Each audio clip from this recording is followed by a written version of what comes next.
I love it. I love it. I love it. Look at this.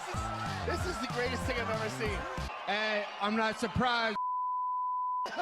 Hey, what's good, my homies? Hope you're doing well, feeling blessed, having a good day, having a good week. We've got an Apex card to break down today, but here's the good thing. After this Apex event, we've not got another Apex event until July, so let's go with that. Now guys, on my last card, I had 2 bets and only 2 bets, and I won both of those bets. I had Luana Santos as a straight bet. She destroyed that girl. That was a beautiful fight. Then I had Morales and Rosie Boev in a parlay, and that was also good to go. So good stuff on my last card, a nice win. And hopefully we can do the same on this card. I'll post a link in the pinned comments below if anyone wants my bets on this card. Alright guys, let's go. Now first matchup on the card, we've got Ardelean taking on Rayanne dos Santos. And what's interesting with this fight is both of these girls are 0-2 inside the UFC. Rayanne dos Santos, she's lost both of her first 2 fights and both fights split. And Ardelean, she also has a split decision loss, which was her UFC debut against Shauna Bannon. So what's interesting is someone has to win for the first time. Either Rayanne dos Santos, she gets her first UFC win, or it's going to be Ardelean. But who's it going to be? Based on the betting odds, it's going to be Rayanne dos Santos. But guys, I'm actually going to side with Ardelean to win this fight. Now, if you're looking at who's the technically better striker, that's Rayanne dos Santos. But is the fight really going to be decided based on who's technically sharper? Or is it going to be decided based on who just about edges out the fight? It's going to be a close fight. They're both 0-2. It's women's mixed martial arts. I kind of feel that Ardelean, she's very scrappy. She's a very scrappy fighter on the feet, on the mat, in the wrestling, in the grappling. She's very scrappy. Now, Rayanne dos Santos, she's very aggressive. She's going to walk forward, bring the fight. So they're both going to have their moments. They're both going to be, you know, looking for a way to win. They're both going to be fighting each other. And I kind of feel that if Ardelean can get those takedowns, especially in close rounds, if she can get the takedown and then add ground and pound to that takedown, it could still close rounds for Ardelean. And also the betting odds, should they be that wide? Should they be that wide? I don't think so. So I'm going to side with the big underdog. I could be wrong. I really could, but I think when the betting line's this wide, they're both 0-2. It's low-level women's mixed martial arts. I'm siding with Ardelean. That's my first prediction. Next matchup, we've got Andreas Gustafsson taking on Trevin Giles. Originally supposed to fight Jeremiah Wells, but Jeremiah Wells couldn't make it to the octagon, so in steps Trevin Giles. Now here's the thing, guys. There's some things I don't like about Trevin Giles. Firstly, it's his bad cardio. He always seems to slow down midway into round 2. He becomes very stationary, very hittable. The second thing I don't like about Trevin Giles, I feel his chin. His chin is made of pure dust. You know, the definition of a dusty chin. I do like his experience though, at the highest level, but the cardio and the non-existent chin are always a concern of Trevin Giles. Now, Andreas Gustafsson, this guy certainly has a chin. I've seen more than one of his fights, and I can absolutely confirm his chin can withstand more damage than Trevin Giles. He's got a granite chin. He's very durable. He's had a full training camp and he's competing inside the smaller octagon, which arguably makes his job a lot easier because Andreas Gustafsson, he likes the dirty box. He wants to be in the pocket. He wants to push you against the fence where he can break you down in the clinch. All of that is a lot easier when there's less space between you and your opponent, and that's exactly what you have in the small octagon at the Apex. So I'm going to side with Andreas Gustafsson to win this UFC debut. Like I said about Trevin Giles, I like his experience. I like that he's stepping up on short notice, but I don't like his chin and I don't like his cardio. So even if he wins round 1, he's going to slow down past round 1. And that's where Andreas Gustafsson starts to push him against the fence, starts to wear him down in the clinch, starts to bloody him up against the fence. I expect Andreas Gustafsson to break Trevin Giles past round 1. Even if he loses round 1, even if he loses those opening 5 minutes to his UFC career, I expect Andreas Gustafsson to eventually break Trevin Giles. So my prediction has to be Andreas Gustafsson via round 2 KO TKO in his UFC debut. That's the pick. Next matchup, we've got Jordan Leavitt taking on Kurt Holobaugh. So here's the thing, guys. Jordan Leavitt's pretty good at one thing. He's pretty good at grappling, Brazilian Jiu-Jitsu, but he's not good at striking. He's not too good at anything else. So betting on fighters that are one-dimensional, it's pretty risky stuff. Now, Kurt Holobaugh on the flip side, he has way more experience than Jordan Leavitt. He won the Ultimate Fighter, which shows his dedication in the sport. He's extremely aggressive. He's extremely tough. He's a solid boxer, both offensively and defensively. He's a great test for Jordan Leavitt, no doubt. But one thing Jordan isn't going to do, he's not going to teach Kurt Holobaugh in the stand-up. If Jordan Leavitt's going to win this fight, Jordan Leavitt has to get a takedown. He's got to impose his usual game plan, and that's a grappling Brazilian Jiu-Jitsu game plan. Now, Kurt Holobaugh's takedown defense, it's not the best. It's really not. And like I say, in the last breakdown, we're inside the smaller octagon. So for Jordan Leavitt to get those takedowns, he really should be getting them. There's less space. So Kurt's got to move his feet. He's got to use some footwork to stay away from the takedown of Jordan Leavitt. I don't think he's going to do that because Kurt Holobaugh likes to walk forward. He likes to be the aggressor. So even if he's piecing up Jordan on the feet, even if he's boxing up Jordan Leavitt, there's going to be a takedown. And once Jordan Leavitt gets to the back of Kurt Holobaugh, he can just stay there. He can stay there for the remainder of the round or even find a submission. So I'm actually going to side with the modern fighter, not the fighter that has more experience, but the fighter that's arguably improving day in, day out, the fighter that's going to impose his game plan to get his hand raised. And that's going to be Jordan Leavitt. That's my pick. Next matchup, we've got Allan Nascimento taking on Jafel Filho, Brazilian versus Brazilian, grappler versus grappler. Now, Allan Nascimento, in my opinion, is much sharper than Filho in both the stand-up and on the ground. But the concern on Nascimento is he's not fought in 2 years and 4 months. That's a massive red flag. When you go that long without fighting, there's a reason for that, and it can't be a good reason. So although I think Nascimento is sharper in both the kickboxing and sharper in the jiu-jitsu, he's not active. He's not active, and that's a problem. Now, Jafel Filho, he's a little bit reckless in the striking.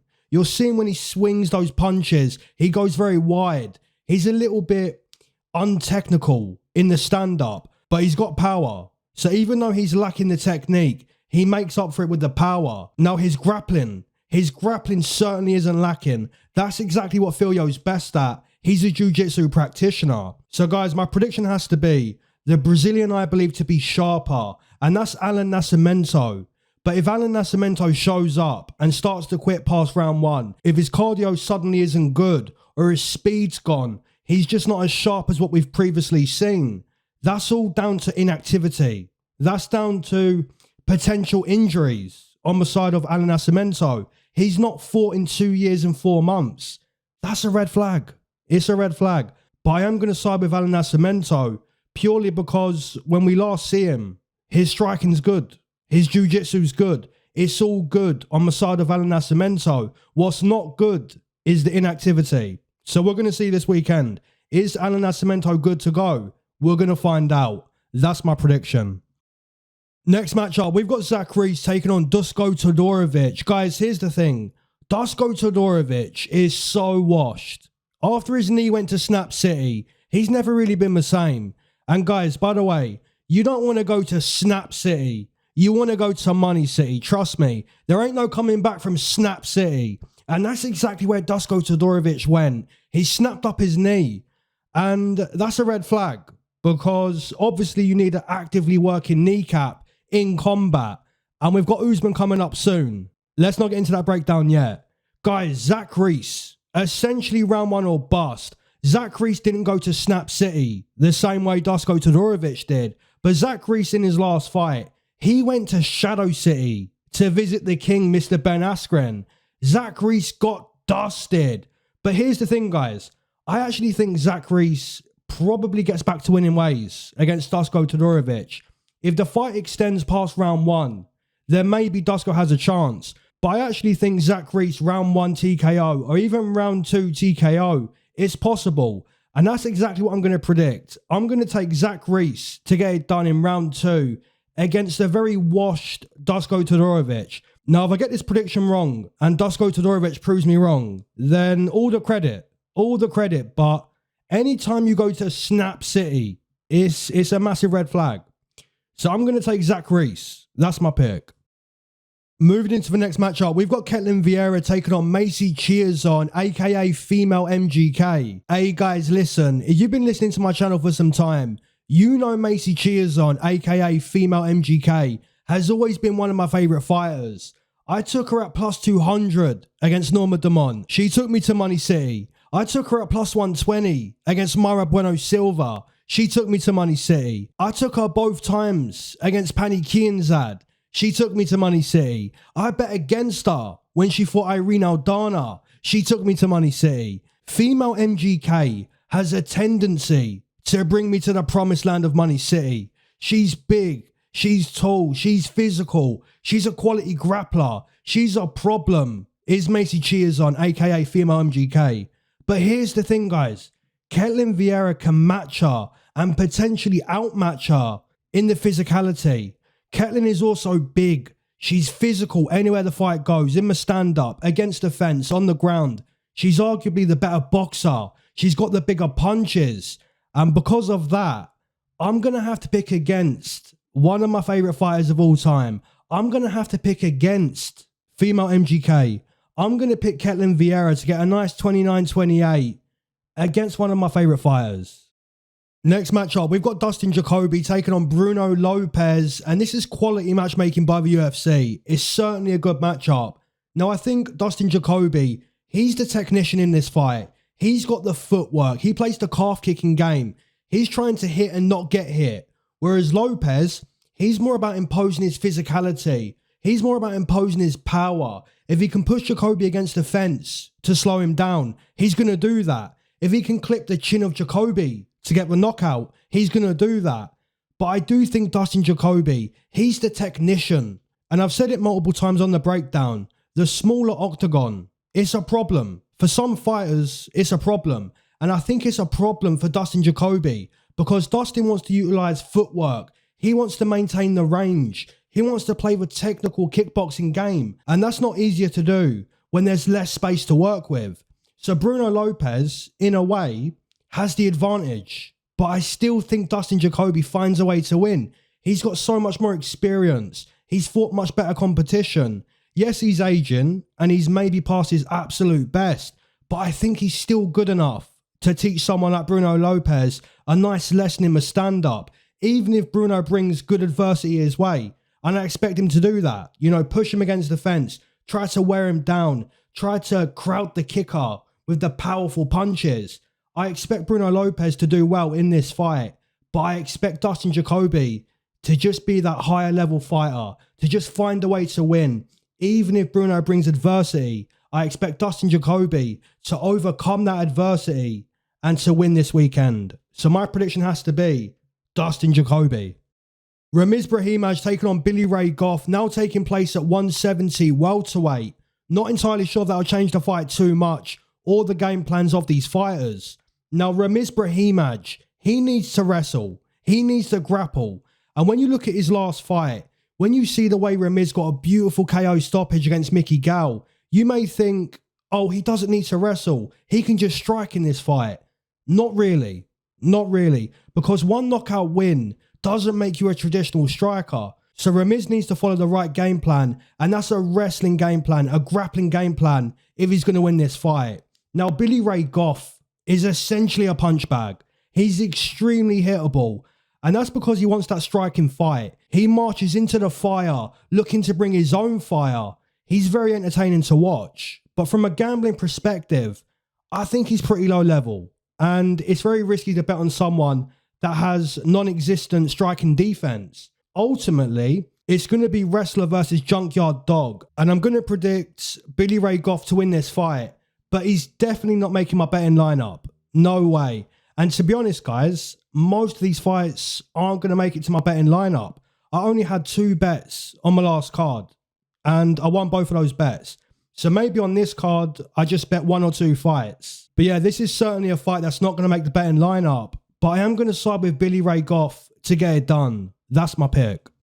Next matchup, we've got Matthias Gamrot taking on Ludovic Klein, and without a doubt, the best fight on the card. It's between this fight and the main event. Now, initially, I was leaning towards Ludovic Klein because Ludovic Klein is such a quality striker.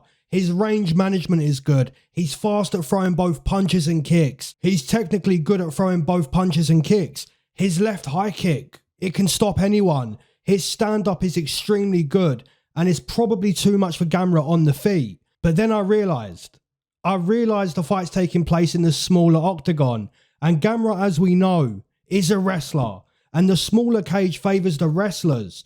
I'm not saying the small cage will guarantee Gamrot wins, but I am saying the small cage favours Gamrot and his style. It helps Gamrot get the takedowns. It helps Gamrot get Klein towards the fence. Now guys, Gamrot has never been good at securing takedowns. He does get the takedown, but his ground control has never been good. However, Ludovic Klein has never fought someone on the same level as Gamrot, so there's a chance that Gamrot can get those takedowns and keep them longer than he usually does. Look at the competition that Gamrot's fought. He's fought Arman Sarukian, who's elite on the ground, so there's no shame in not keeping those takedowns. He's fought Prime Kutaladze, no shame in not keeping those takedowns. He's fought Benil Darush, who's elite at grappling, so there's no shame in not keeping those takedowns. I'm going to side with Matthias Gamrot to win this fight with the wrestling and the ground control. But if the fight took place in a normal size octagon, I'd probably side with the underdog Ludovic Klein to keep the fight on the feet, to use more footwork and to make the wrestling takedowns difficult for Gamrot. But the fight doesn't take place in the normal size octagon. The fight takes place at a smaller octagon at the apex, and I kind of feel that helps Gamrot. So my prediction has to change from my initial lean. I have to side with Matthias Gamrot to win this fight. Next matchup, we've got Macy Barber taking on Erin Blanchfield, aka Erin Nurmagomedov. Guys, Erin Blanchfield's ground game is phenomenal. Her understanding of jiu-jitsu is on a completely different level to just about anyone she competes against. Is her grappling better than Macy Barber? Without a doubt. But there's things that Macy Barber's good at that Erin Nurmagomedov isn't really too good at. Or Erin Blanchfield, should I say. Now, Macy Barber has become very decent on the feet. Her striking is really evolved over the years. She's a powerful puncher. I took her at plus 200 against Amanda Ribas, and she destroyed Amanda Ribas. So let's imagine this fight stays on the feet. If the fight stays on the feet, I would really expect the significant moments to be with Macy Barber. But Erin knows she has to get the takedown. And if Macy overextends, Erin has really good timing on her level changes. Go back and watch her fight against Molly McCann. Molly McCann loads up this bomb from row Z, and as Molly's throwing this missile, Erin just says, thank you very much. Just changes her level, and their takedown's complete just based on momentum and timing. That's something Erin Blanchfield can do. Her timing on the takedown is good. So if Macy Barber gets too comfortable stepping forward into her strikes, expect Erin to hit Barber with a beautifully timed level change. But guys, obviously Macy Barber has good high level experience, so you would expect her to be composed, not overextending. You would expect her to respect Erin's takedown attempts. But something tells me to still side with Erin Blanchfield. If she can get the takedown, she can potentially maul Macy Barber on the ground. Even Miranda Maverick was able to out-grapple Macy Barber, but then got robbed by the judges. So my prediction is going to be Erin Nurmagomedov, Erin Blanchfield to win this fight. I just hope she doesn't spend too much of the fight on the feet, because she's not elite on the feet. She's elite on the ground. So my prediction has to be Erin Nurmagomedov, Erin Blanchfield. As always, my homies, drop down your main event, your co-main event, your straight bets, your doubles, your parlays, your money city bets. Drop all that stuff in the comment section below. And as always, keep your eyes to the sky, never glued to your shoes. Peace.